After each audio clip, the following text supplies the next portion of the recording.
दोस्तों बात करते हैं अडल्ट्रेशन यानी मिलावट की। दूध, घी, मक्खन, तेल, मसाले, जूस, सब्जियां, फल और तमाम मिठाइयों में मिलावट के बाद अब असली दवाइयों में भी मिलावट पाई गई है। एक रिपोर्ट में खुलासा हुआ है कि आप पैरासीटामोल और तमाम ब्रांडेड जो बड़ी-बड़ी दवाइयां खा रहे हैं, वो भी क्वालिटी टेस्ट में फेल हो गई हैं।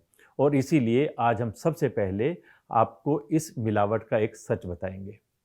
बहुत सारे लोगों को ऐसा लगता है कि जब आपको बुखार आता है आप एक के बाद एक पैरासीटामोल लेते हैं, लेकिन बुखार उतरने का नाम नहीं लेता। आपको लगता है कि आपकी तबीयत बिगड़ती जा रही है और दवाइयाँ काम नहीं कर रही। आप ब्लड प्रेशर की गोली खा रहे हैं, लेकिन ब्लड प्रेशर कम नहीं हो रहा। आप सोचते रह जाते हैं और बाद में पता चलता है कि ब्लड प्रेशर की दवाई ही नकली है।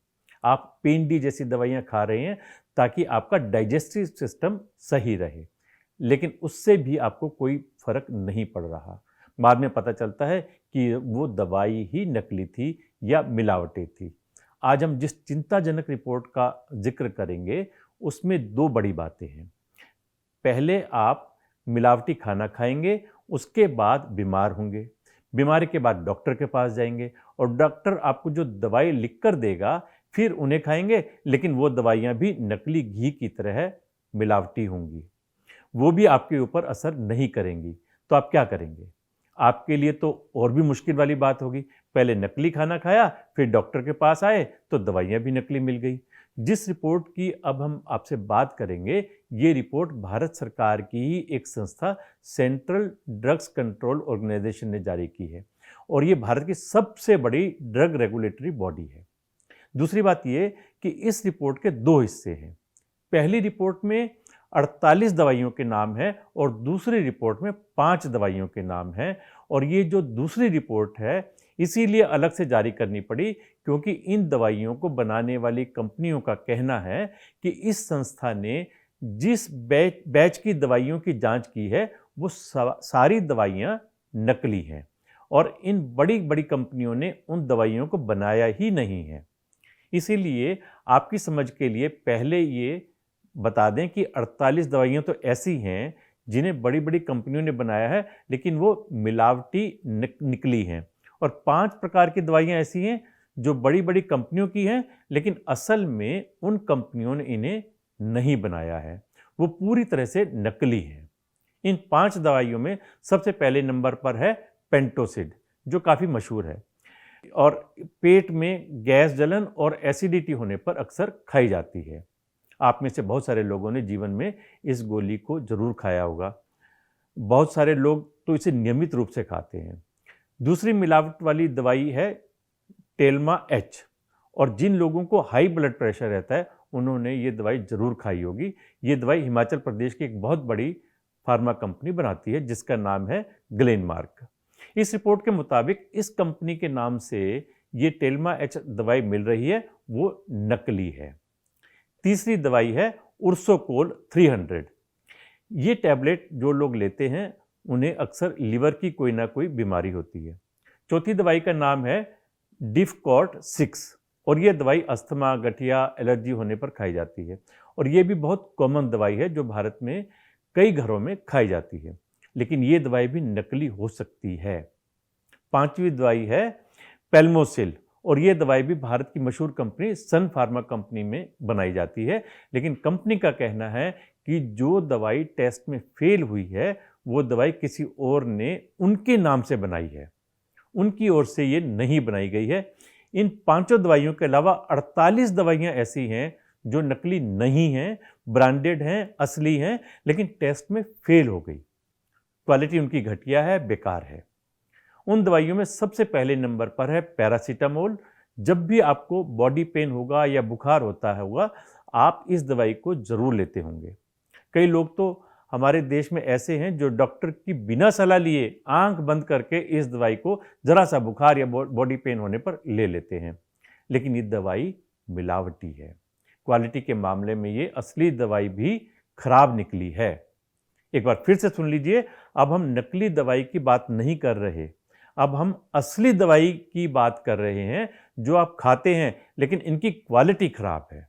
अब सोचिए आपके लिए हर तरफ से कितना सतर्क और सावधान रहने की ज़रूरत है। पहले मिलावट का खाना, फिर मिलावट वाला जूस, फिर मिलावट वाली चाय, अब मिलावट वाली दवाइयाँ। अगर सब चीज़ों में ही मिलावट है तो आपके लिए क्या बेहतर है, ये जानना समझना बहुत ज़रूरी है। आप खुद सतर्क रहें, सावधान रहें और अपने आसपास किसी भी चीज़ को खाएं या पिएं बहुत ही सावधान रहकर, क्योंकि जहां आप खाना खाने जाते हैं, आप कभी भी उनकी किचन में घुसकर ये नहीं देखते कि वो खाना कैसा बन रहा है, या फिर जो चाय कॉफ़ी आप पी रहे हैं उससे किस जाति धर्म का शख्स बना रहा है, ये भी आप कभी नहीं पूछते।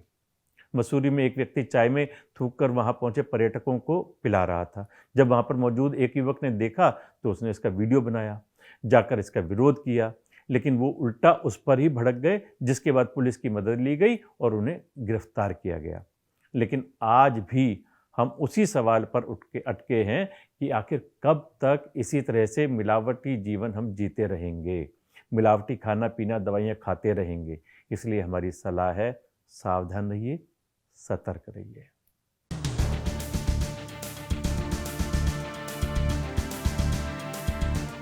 नमस्कार दोस्तों, लेटरल एंट्री पर मचा बवाल अभी ख़त्म नहीं हुआ है। भले ही यूपीएससी ने लेटरल एंट्री के लिए जारी किए गए अपने विज्ञापन को रद्द कर दिया है, लेकिन क्या आपको मालूम है लेटरल एंट्री की ये परंपरा कोई नई नहीं है। आज़ादी के बाद देश के पहले प्रधानमंत्री पंडित नेहरू के राज में भी ब्यूरोक्रेसी में प्राइवेट सेक्टर से एक्सपर्ट और एक्सपीरियंस्ड लोगों को ओपन मार्केट के जरिए अपॉइंटमेंट की प्रथा चल रही थी। उस वक्त लेटरल एंट्री का कोई फॉर्मल सिस्टम नहीं था। 1966 में मोरारजी देसाई की अध्यक्षता वाली पहली एडमिनिस्ट्रेटिव रिफॉर्म कमीशन ने इसकी नींव रखी थी। हालांकि कमीशन ने लेटरल एंट्री की कोई वकालत नहीं की थी, लेकिन बाद में मुख्य आर्थिक सलाहकार का पद लेटरल एंट्री के जरिए भी भरा जाने लगा। नियमों के अनुसार इसके लिए 45 साल से कम उम्र होनी चाहिए और वो एक एस्टेब्लिश्ड इकोनॉमिस्ट होना चाहिए। इसी तर्ज पर कई दूसरे स्पेशलिस्ट को सरकार के सेक्रेटरी के रूप में नियुक्त किया जाता रहा है। मोदी सरकार ने 2018 में यूपीएससी को नियम बनाने का अधिकार देकर एक ट्रांसपेरेंट सिस्टम बनाया था। पीएम मोदी ने देश की इकोनॉमिक ग्रोथ और इंफ्रास्ट्रक्चर को बेहतर बनाने के लिए ब्यूरोक्रेसी से एक्सपर्ट्स की नियुक्तियों पर जोर दिया, लेकिन कांग्रेस ने कई बार आरोप लगाए कि 2018 में मोदी सरकार ने लेटरल एंट्री में ऐसा सिस्टम बनाया है जिससे रिजर्वेशन को घटाया जा सके। असल में ये सभी दावे लेटरल एंट्री के वास्तविक इरादे को गलत तरीके से पेश करते हैं।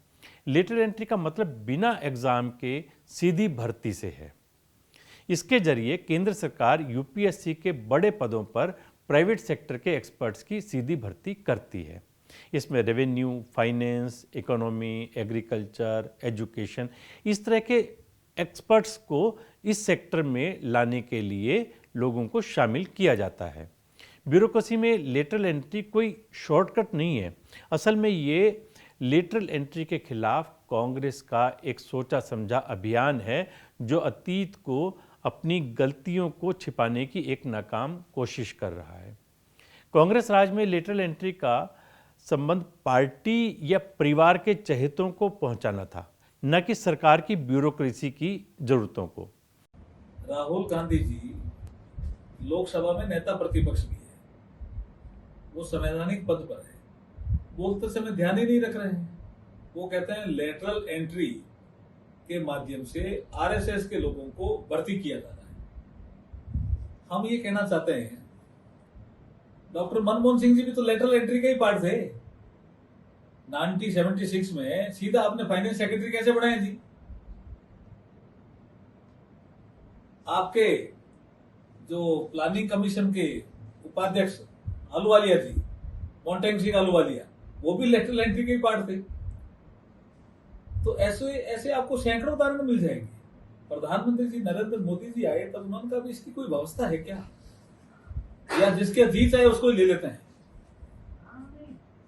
जैसे एनएससी, एक नेशनल एडवाइजरी कमीशन बनाया, सोनिया गांधी जी उनकी अध्यक्ष बनी है। क्या lateral entry, as I said, has been existing in this government mechanism for several years. The most distinguished lateral entry was that of the Honorable former Prime Minister Dr. Manmohan Singh ji in the year 1972, first as the Chief Economic Advisor and then the Secretary Finance Minister. And the list is long, if I can go on and on. Dr. Montek Singh, Vijay Kelkar, Bimal Jan, Shankaracharya, Rakesh Mohan, Arvind Virmani, Ram Vinay Sani, and many more, which has happened before 2014. But as I submitted in the response to the earlier part of the question was that maybe we learn by experience and from the inputs received from different quarters, and there was need to institutionalize it so that the question that you have put would not raise any misgivings about the selection having happened. That does not mean that we are challenging the selection made earlier, but in order to make it more objective and less subjective, it has been now routed through UPSC, and the same parameters have been laid down as are followed by UPSC for other selections. Right. And therefore, government has very least intervention in this. मजे की बात यह है कि भारत के पूर्व प्रधानमंत्री मनमोहन सिंह ने 1972 में मुख्य आर्थिक सलाहकार के रूप में एक लेटरल एंट्री के रूप में शुरुआत की थी। यूपीए सरकार के दौरान मोंटेक सिंह आहलूवालिया ने 1988 में प्रधानमंत्री के विशेष सचिव के रूप में शुरुआत की, जो बाद में वो 1990 में वाणिज्यिक सचिव के पद पर चले गए।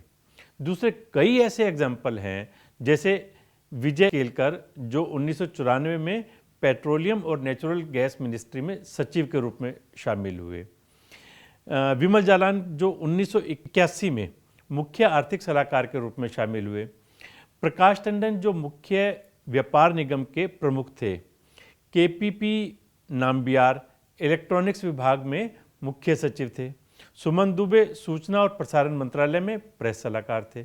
इसके अलावा 1993 में नियुक्त मुख्य आर्थिक सलाहकार डॉक्टर शंकर आचार्य भी एक लेटरल एंट्री में थे। यूपीए के दौर में इकोनॉमिस्ट कौशिक बसु भी लेटरल एंट्री वाले व्यक्ति थे। भारतीय रिजर्व बैंक के गवर्नर बनने से पहले रघुराम राजन भी मुख्य आर्थिक सलाहकार के तौर पर वित्त मंत्रालय में शामिल हुए थे। कांग्रेस ने अक्सर अपने करीबी लोगों को लेटरल एंट्री पदों से सम्मानित किया है, जिसका सबूत है सैम पित्रोदा। 1989 में टेलीकॉम कमीशन के अध्यक्ष थे और 2009 में उन्हें फिर से प्रधानमंत्री का सलाहकार नियुक्त कर दिया गया।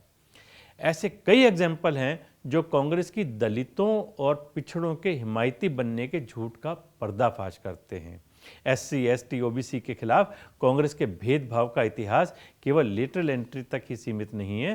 कांग्रेस ने जामिया मिलिया इस्लामिया और अलीगढ़ मुस्लिम यूनिवर्सिटी जैसे कई सरकारी सहायता प्राप्त इंस्टीट्यूशंस को माइनर इंस्टीट्यूट घोषित करके एससी, एसटी और ओबीसी के खिलाफ अपनी भेदभावपूर्ण नीतियों को जारी रखा, जहां राहुल गांधी और उनकी पार्टी कभी भी अपनी बात पर खरी नहीं उतर पाई हैं। वहीं पर मोदी सरकार का दृष्टिकोण कांग्रेस के नेतृत्व वाली यूपीए से बिल्कुल अलग है। आज लेटरल एंट्री को सिस्टमेटिक बनाया जा रहा है, जिससे एक ऐतिहासिक गलती को हमेशा के लिए मिटाया जा सके। सामाजिक न्याय के उद्देश्य का पालन करते हुए सरकार ये सुनिश्चित कर रही है कि बेस्ट एक्सपर्ट और एक्सपीरियंस्ड वाले लोगों को बेहतर राष्ट्र के निर्माण में उनको कंट्रीब्यूट करने का मौका दिया जा सके। लेकिन कांग्रेस आगामी विधानसभा चुनाव से पहले राजनीतिक बवाल पैदा करके लेटरल एंट्री का इस्तेमाल एक हथियार के रूप में करना चाहती है, लेकिन वही भूल चुकी है। 2019 में खुद राहुल गांधी लेटरल एंट्री के विचार पर उसकी वकालत कर चुके हैं।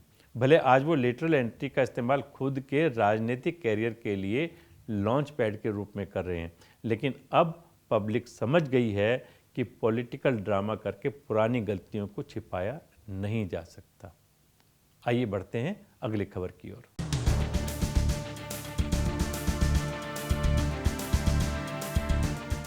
नमस्कार दोस्तों, आज एक ऐसी दर्दनाक और इंसानियत को शर्मसार करने वाली खबर पर बात करेंगे जिसने हमारे दिलो दिमाग को झकझोर कर रख दिया है। ये खबर उन लोगों के लिए है जो आज के हाईटेक ज़माने में भी मुल्लों मौलवियों और झाड़ फूंक करने वालों के ढोंगी बाबाओं पर भरोसा करते हैं, जिसके नतीजे बेहद घातक होते हैं। किसी ज़माने में चांद को चंदा मामा कहकर बच्चों को बहलाया जाता था, लेकिन आज हमने चांद पर फतह हासिल कर ली है और सूरज तक पहुंचने की कोशिश जारी है। लोग समझ चुके हैं कि चांद और सूरज सिर्फ ठंडा और गर्म आग का गोला है, लेकिन कुछ नासमझ या यूं कहें कि पढ़े लिखे अनपढ़ आज भी अंधविश्वास के मकड़ जाल में फंसकर अपनी बुद्धि भ्रष्ट कर लेते हैं। ऐसा ही एक मामला सामने आया है जहां हवस के वहशी दरिंदे मोहम्मद शरीफ ने कब्रिस्तान में 9 साल की मासूम बच्ची के साथ रेप किया। खबर राजधानी दिल्ली के कंझावला से है, जहां बच्ची परिवार के साथ रहती है। उसकी मां की मौत हो चुकी है और उसके परिवार में पिता, बड़ी बहन, एक छोटी बहन और भाई हैं। पिता को गंभीर बीमारी है और वो फलों की रेहड़ी लगाकर अपना और परिवार का पेट भर रहा है। आरोपी मोहम्मद शरीफ भी उसी इलाके में पास में रहता था और परिवार के साथ पुरानी जान पहचान थी। आरोपी तंत्र मंत्र से किसी भी बीमारी का इलाज करने का दावा करता है।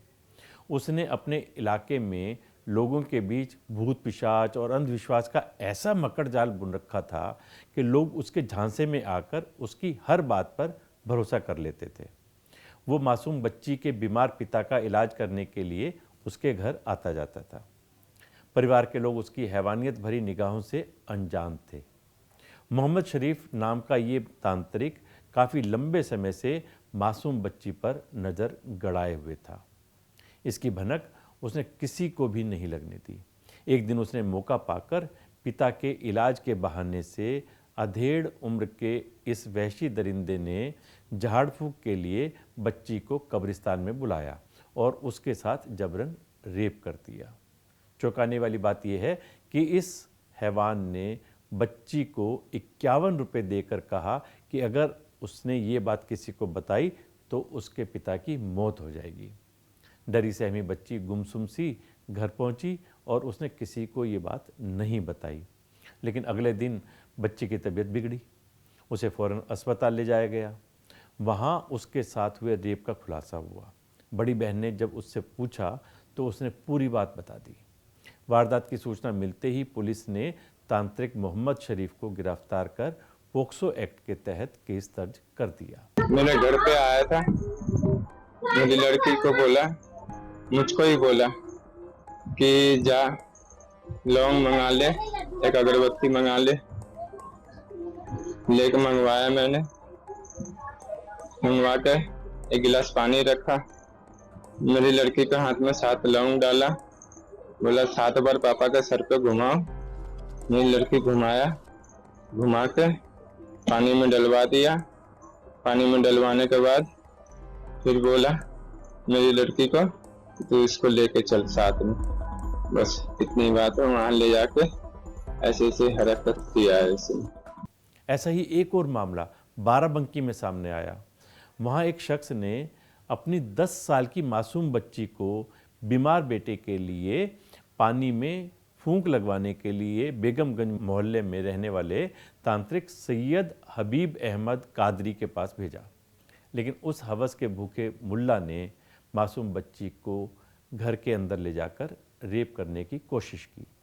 गनीमत ये रही कि बच्ची का शोर सुनकर आसपास के लोगों ने मासूम को बचा लिया और ढोंगी तांत्रिक को पुलिस के हवाले कर दिया। उसमें एक ट्यूशन पढ़ाने का काम करने वाले और एक दरगाह पर सेवा करने वाले ये हबीब अहमद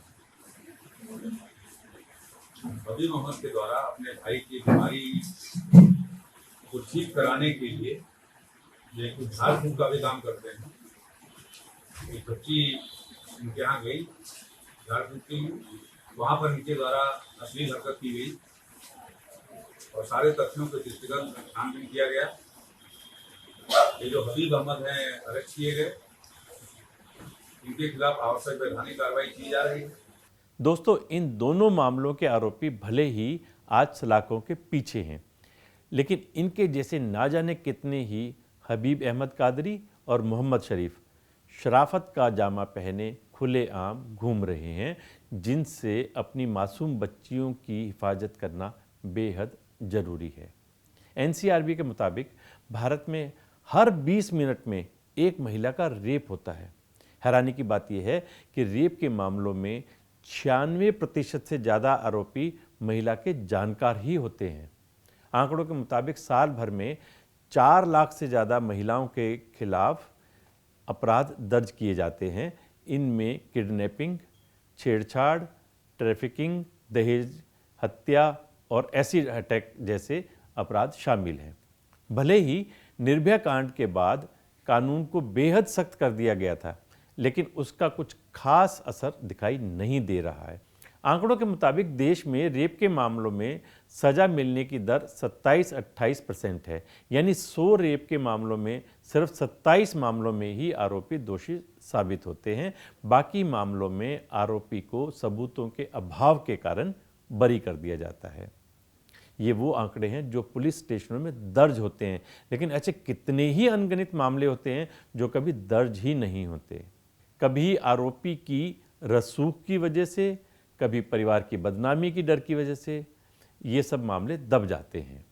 कंझावला रेप केस में भी परिवार ने बदनामी के डर से केस दर्ज कराने में देरी की थी, लेकिन आज वक्त है ऐसे दरिंदों को कड़ी से कड़ी सजा दिलाने का, ताकि उनकी सजा से दूसरे दरिंदों के दिलों में भी खौफ पैदा हो सके और वो ऐसी घिनौनी हरकत करने की हिम्मत ना कर सके।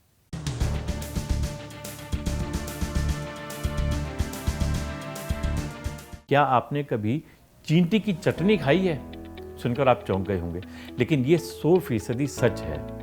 उड़ीसा में लोग लाल चींटी की चटनी बड़े ही चाव से खाते हैं। सबसे खास बात यह है कि अब इस स्पेशल चटनी को जनवरी 2024 में सेंट्रल गवर्नमेंट की तरफ से जियोग्राफिकल इंडिकेशन टैग भी मिल गया है। उड़ीसा के मयूरभंज डिस्ट्रिक्ट में रहने वाले आदिवासी वहाँ के जंगलों में पाई जाने वाली लाल चींटियों की चटनी बनाते हैं। यहाँ के लोकल हाट बाजार में अपने अनोखे टेस्ट और हेल्थ फ्रेंडली नेचर की वजह से ये 500 रुपये किलो बिकती है। इसे छत्तीसगढ़ और झारखंड के लोग भी मज़े से खाते हैं। लोग चींटी की ये चटनी protein, calcium, zinc, vitamin C, B12, iron, magnesium, potassium इन सब से भरपूर होने के कारण बड़े चाव से खाते हैं और इसकी वजह से दिमाग और नर्वस सिस्टम ठीक रहता है।